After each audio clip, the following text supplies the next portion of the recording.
दोस्तों, आज हम आपको सुनाएंगे घंटे वाले प्रेत की कहानी।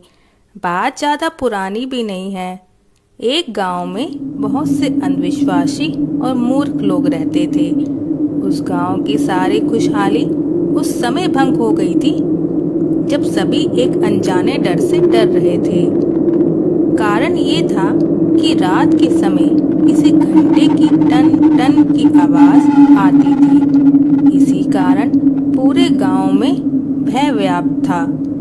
पूरे गांव में इसी घटना की बातें होती रहती थी।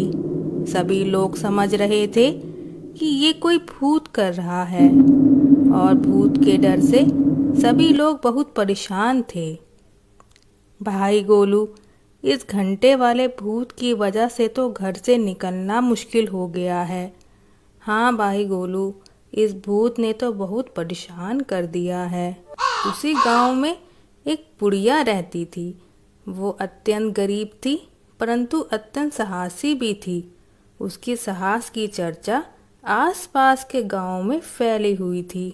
जब उस बुढ़िया ने ये बात सुनी तो उसने उस भूत को मारने का निश्चय किया और वो मुखिया से बोली, अरे मुखिया जी, ये तो बताओ कि रात को घंटे की आवाज किस दिशा से आती है।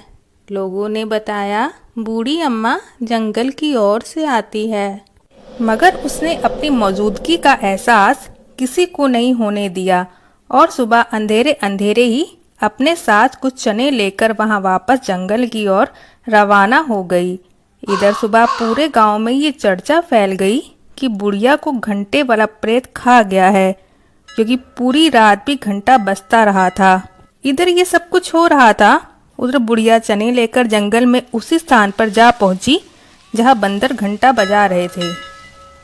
उसने चनों को जमीन पे डाल दिया। चने देखते ही सारे बंदर चनों पे टूट पड़े और बुढ़िया ने मौका देखकर वह घंटा पेड़ से उतार लिया।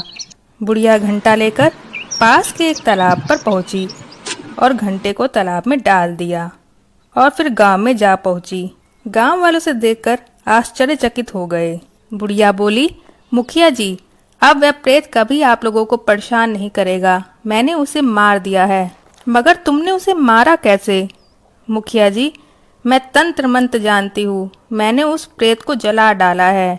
ये देख सब खुश हो गए। बुढ़िया मन ही मन सोचने लगी, ये लोग कितने मूर्ख हैं।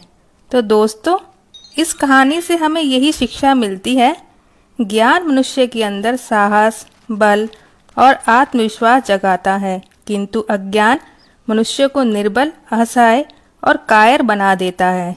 तो दोस्तों, आपको हमारी ये कहानी कैसे लगी? अगर आपको हमारी ये कहानी अच्छी लगी है तो हमारे चैनल को लाइक करें, शेयर करें, सब्सक्राइब करें।